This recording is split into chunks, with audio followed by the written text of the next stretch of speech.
Ananda, water is unstable by nature, for it either flows or is still.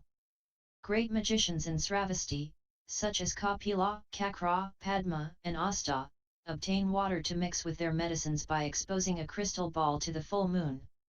Does this water come from the ball, the void, or the moon?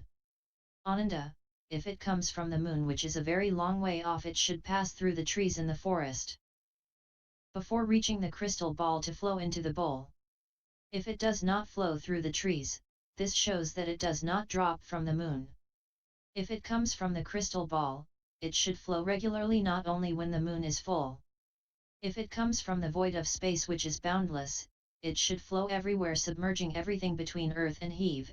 If so, how can there be living beings to walk on the earth, fly in the air and swim in the water? Think of all this again. The moon is in the sky, the crystal ball is in the man's hand, and the bowl is in front of him. So where does this water come from to flow into the bowl? The moon and the ball are a very long way apart and cannot mix and unite with each other. It is absurd to say that this water does not come from any source. You do not know that in the Tathagata store both water and its opposite, the void, arise from self-nature and are identical with each other, and that the element of water is fundamentally pure and clean, embraces all in the Dharma realm, and manifests because the minds of living beings know and distinguish between things. Thus water flows wherever crystal balls are used to collect it, and if they are held up throughout the Dharma realm, it will flow everywhere in accordance with the laws of karma and not in a given place or direction. Ignorant worldlings wrongly attribute this to cause, condition and the state of the self as such, without knowing that it is because their consciousnesses differentiate and discriminate, and that the language they use has no real meaning. The element of wind. Ananda, the element of wind has no substance and either moves or is still. When you join a gathering and adjust your robe, the hem, occasionally, brushes the person next to you, disturbing the air which fans his face. Does this wind come from the hem or your robe, from the void or from that man's face? Ananda, if it comes from the hem of your robe, the latter should leave your body, to brush the man's face. As I preach the Dharma here, my robe does not move. Where can you find any wind in it? It has no hidden place where wind can be stored. If the wind comes from the void, why does it not fan the man when your robe is still? Moreover, the void is permanent, and so should be the wind. Then without the wind there would be no void. You can feel when the wind stops fanning, but what indication can there be when the void ceases to exist? If the void can be created and destroyed, it cannot, really, be void, and if it is, how can it create the wind? If the wind comes from your neighbor's face, it should also fan you, then why does not your robe when brushing against him fan you back? Look into all this carefully. The robe which you adjust is yours, the face fanned is that of another bhikshu, and the void is still and does not move. Then where does the wind come from? The wind and the void differ and can neither mix nor unite, while the wind cannot exist of itself without a cause. You do not realize that in the Tathagata store wind and its opposite, the void, arise from self-nature and are identical with each other, that the element of wind is fundamentally pure and clean and embraces all in the Dharma realm and manifests because the minds of living beings know and distinguish between things. If, Ananda, you move your robe, a light wind stirs. And if there is similar movement throughout the Dharma realm, there will be wind all over the world in accordance with the laws of karma and not in a given place or direction. Ignorant worldlings attribute the element of wind to cause, condition and the state of the self as such because their consciousnesses differentiate and discriminate without realizing that the language they use has no real meaning. The element of space. Ananda, space has no shape and is discernible only where there is form. As Sravasti is far from the river, people of different castes, such as Kshatriya, Brahmin, Vaishya, Sudra, Bharadvaja, and Kandala, who come to live there, dig wells to find water. Each foot of earth is replaced by a foot of space and 10 feet of earth by 10 feet of space, so that the shallowness or depth of each well corresponds with the amount of earth removed. Does this space come from the earth, from the digging, or from itself as such? Ananda, if space exists of itself, why before the Digging, was it not unobstructed by the earth? Why was there only earth without any space being seen there? If space comes from the earth, it should be seen to enter the well when the earth is being dug out. If only the earth is removed without space entering the well, how can space come from the earth? If earth is not excavated and space does not fill in the hole, both space and earth should be the same, then why is not space dug out with the earth? If space comes from the digging, when the former is produced by the latter, no earth should be removed. If space does not come from the digging, why when earth is being dug out, is space seen in the well? Think about all this and see where space comes from when a man uses his hands to dig earth to make a well. For digging and space are not in the same category and can be neither mixed nor united. And it is absurd to suppose that space exists of itself without coming from any cause. If space is perfectly all-embracing and essentially unmoving, you should know that it and the elements of earth, water, fire, and wind, which together are called the five elements, intermingle naturally and are merely the uncreated and unending Tathagata store. Ananda, since your mind is deluded and you remain unaware of the real identity of the four elements in the Tathagata store, you should look into space and see whether or not it comes or goes. You do not know that in the Tathagata store Bodhi and its opposite, the void, arise from the self-nature and are identical with each other. Because the element of space is fundamentally pure and clean, embraces all and manifests because the minds of living beings know and distinguish between things. The 10 quarters, Ananda, are like an empty pit filled with space which in accordance with the laws of karma has no given place nor direction. Ignorant worldlings attribute this to cause, condition and the state of the self as such because their consciousnesses differentiate and discriminate without knowing that the language they use has no real meaning. The element of perception. Perception knows nothing by itself and only manifests through form and voidness. As you are now in Jetavana Park, you see light by day and darkness in the evening. At night there is light when the moon shines and darkness when there is no moon. This light and darkness are discerned by the seeing, but, is this seeing of the same nature as light, darkness, and the void or not? Is it the same or different from them? Ananda, if the seeing is of the same nature as light, darkness, or the void, we come to this as light and darkness alternate, and when there is one the other disappears, then if the seeing is one with darkness, it should vanish when there is light and vice versa. As the seeing disappears in both cases, why are light and darkness still seen? As they differ, it follows that the seeing is beyond creation and annihilation. If so, how can the seeing be the same as light and darkness? If the seeing is not of the same nature as light and darkness, try to find out what this seeing looks like apart from light, darkness, and the void, without which there can be no seeing, like the hair of a tortoise and the horns of a hare. As light, darkness, and the void differ, where can the seeing be? As light and darkness are in opposition, how can the seeing equate with them? If there is no seeing without light, darkness, and the void, how can it differ from them? If you try to separate the void from the seeing, you will not find their boundaries. If so, why are they not the same thing? When you see light and darkness, your seeing does not change, so why does it not differ from them? If you look closely and minutely into all this and examine it again and again, you will find that light comes from the sun, darkness from the moonless night, clearance from space and obstruction from the earth. So where is the begetter of this essence of seeing? Since the seeing van discern whereas the void cannot, they can neither mix nor unite. And we cannot say that this essence of seeing comes from nowhere. You should know that perception by seeing and hearing, which pervades all and essentially does not change, and boundless unmoving space, as well as its moving counterparts as such, the elements of earth, water, fire, and wind, all of which are called the 6 elements, intermingle by nature and are the fundamental uncreated and unending Tathagata store.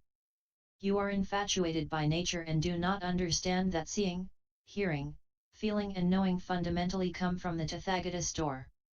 You should inquire into them and see if they pertain to birth and death, if they are one or many, if they pertain neither to birth nor death, and if they are neither one nor many. You do not know that in the Tathagatist or self-natured seeing is basically the enlightened perception which is pure and clean, embraces all in the Dharma realm and manifests because the minds of living beings know and distinguish between things. Like seeing which pervades the whole Dharma realm, hearing, smelling, tasting and touching as well as the activities of body and mind have wonderful virtues which are bright and universal and so are not in a given place or direction. They manifest according to the laws of karma, but ignorant worldlings think wrongly that they are causal, conditional, and due to the self as such. Because of their consciousnesses they differentiate and do not know that their language has no real meaning. 72.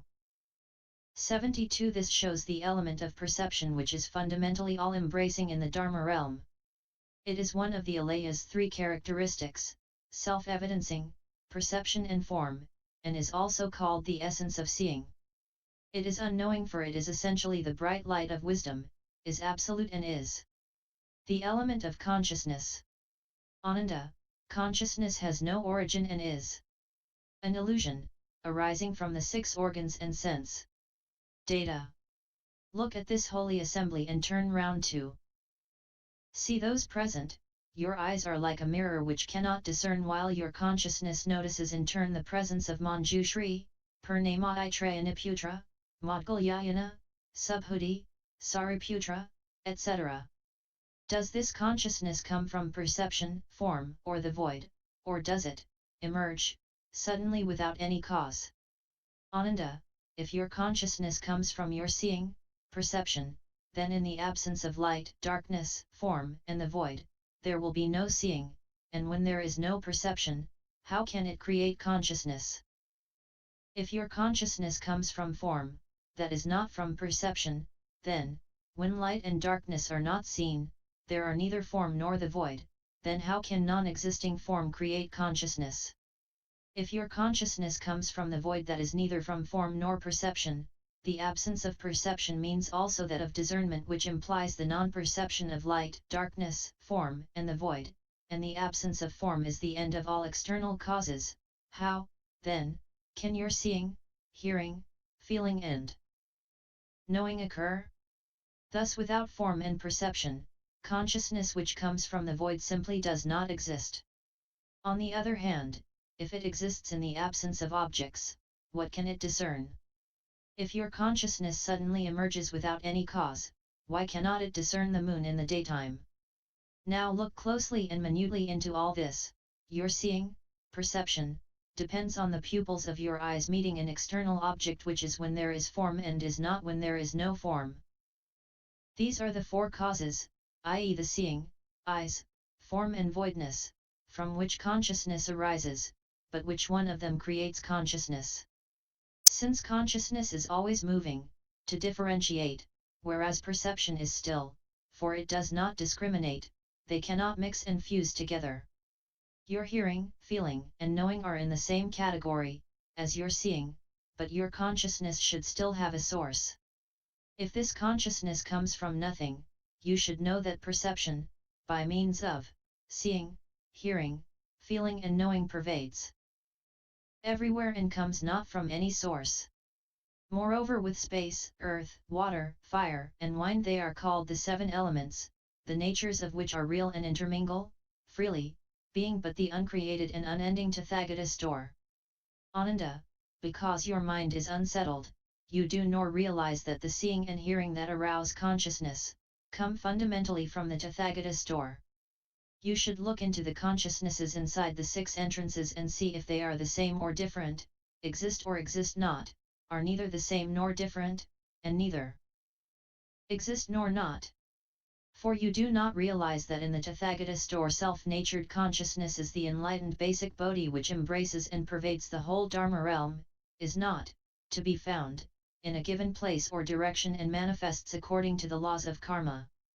Ignorant worldlings think wrongly that it is causal, conditional, and due to the self as beyond all contraries and relativities. Under delusion, it has become false seeing and clings to illusory objects, such as form and the void. As it is fundamentally absolute, the Buddha used light, darkness and the void, and they, worldly, concept of unity with differentiation to reveal it. Such, according to the way their consciousnesses differentiate and discriminate while they do not know that the language they use has no real meaning. 73.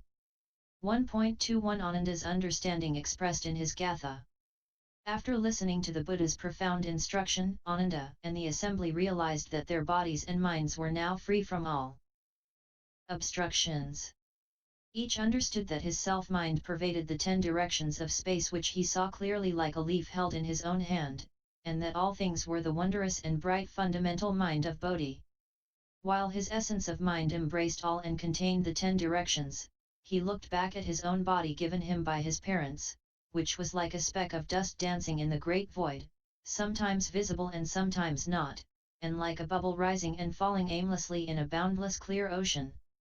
After seeing all this clearly, they all realized their fundamental, profound, permanent, and indestructible self minds, and brought their palms together to pay reverence to the Buddha, thanking him for showing them what they had never seen before. Thereupon Ananda praised the Buddha in the following Gatha. O thou serene, all-powerful 74 and unchanging Lord, rare is your all-embracing supreme Shurangama, which helps me to root out wrong thoughts that have been held for untold eons and teaches me how to realize Dharmakaya in an instant. May I now win the fruit and achieve enlightenment. To save living beings countless as the Ganges sands. To myriad Buddha lands I now offer this mind profound to repay my debt of gratitude for the grace of the Lord. Humbly I now implore the world-honored one to seal my oath to re-enter the 5 turbid realms 75 wherein, if even one being fails to become a Buddha, I shall, at once, renounce all my claim to Nirvana. O great hero, the mighty, the compassionate one, may you also destroy my last secret delusion, so that I soon attain to Bodhi Supreme, sitting in Bodhi Mandalas 76 everywhere. The void to an end may come, but my firm mind will not flinch. 77. 73 Up to here, the Buddha taught how to return all that is false to reality to reveal the uncreated and unending nature of the absolute Tathagata store. 74 All-powerful is expediently used here for the Sanskrit tyranny, which means absolute control over good and evil. 75 See Chapter 4, for a full explanation of the 5 kulpas of turbid. Note Luku and U. 76 To sit in Bodhi Mandalas is to turn the wheel of the law to save living beings. A Bodhi Mandala is a sacred place where the Dharma is taught to enlighten and deliver beings. 77 The first line praises the Buddha's Dharmakaya, which is pure and clean, and serenely meets all phenomena, hence it is serene. This essential body is the substance of all Dharma and possesses 3 essential virtues, eternity, wisdom, and sovereign liberty, enjoying complete control over good and evil, hence it is dominant. It is ever omnipresent and unchanging, hence it is immovable. Ananda used to cling to the Buddha's 32 excellent physical marks, which caused him to join the order without knowing that the Buddha which he saw was unreal, therefore, his mind was equally. End SSX 001